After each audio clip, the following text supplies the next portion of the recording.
We are always being told we are running out of time, that we only have so much time, only have so many chapters in our life. We distract ourselves from thinking about how much time we really have, whether it's going out every night, buying too many shoes, working until 11:30 p.m. every weekday, or isolating yourself in your room until you can't feel anything. You can never escape the fear of running out of time.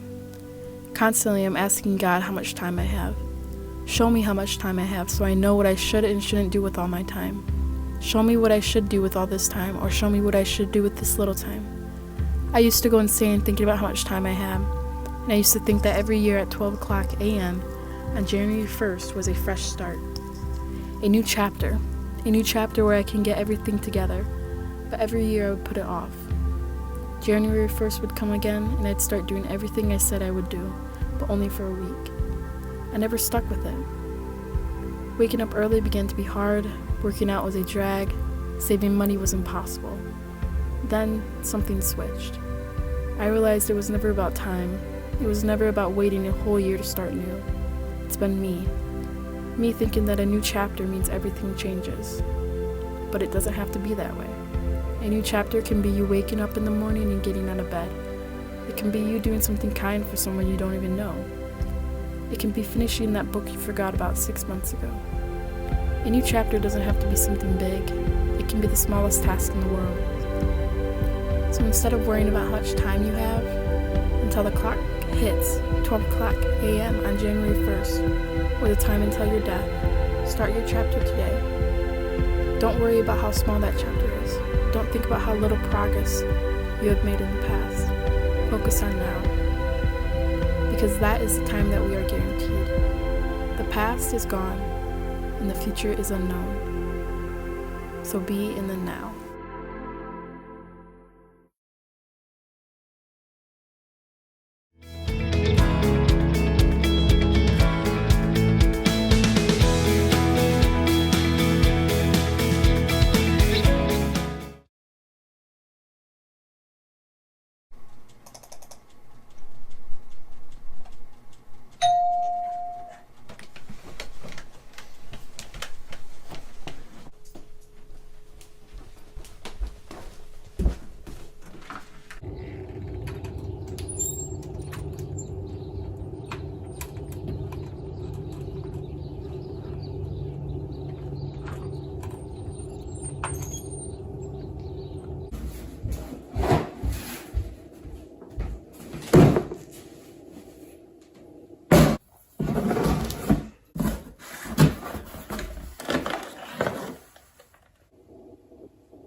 Hey! What? You order a clock?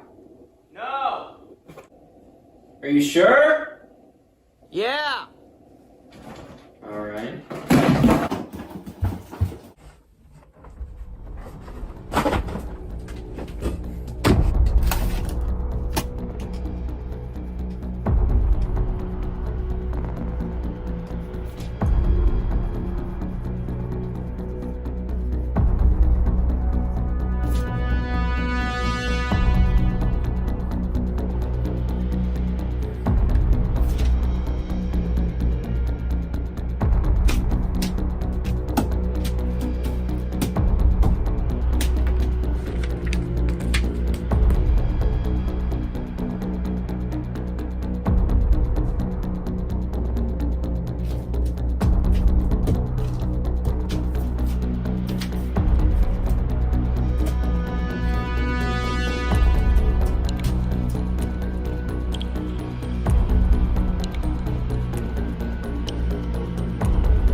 What does it mean?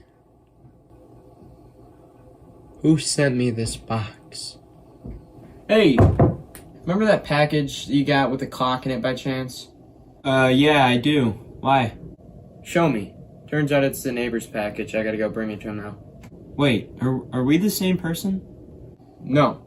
You can tell we're not the same person because I'm wearing a hat.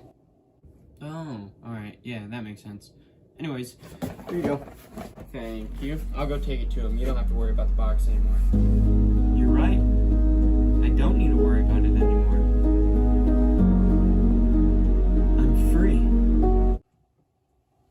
Okay. Yeah, I guess. Have fun with this new chapter of your life. I'm gonna go return their package now.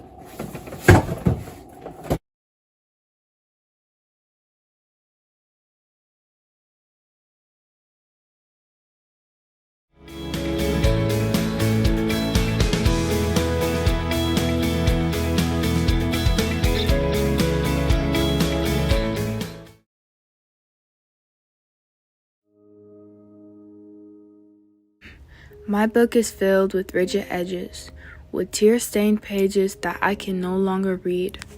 My book stopped writing itself at one point. It was as quiet and as dark as the witching hour in the night. During my times of impatience, I longed for my next chapter to be written. My unfinished story left me with confusion. My mind was like a box with 4 claustrophobic sides, one being taped shut, overflowing with thoughts during my moments of solitude. I asked God to show me something bigger than just a box that confines me, a chapter where I see another version of myself. Show me more than a box that crammed my thoughts together. Show me more than a box that made my thoughts become so loud it was ear-shattering. Smooth out the rigid edges of my book so I don't get cut trying to turn to my next chapter. I prayed for this.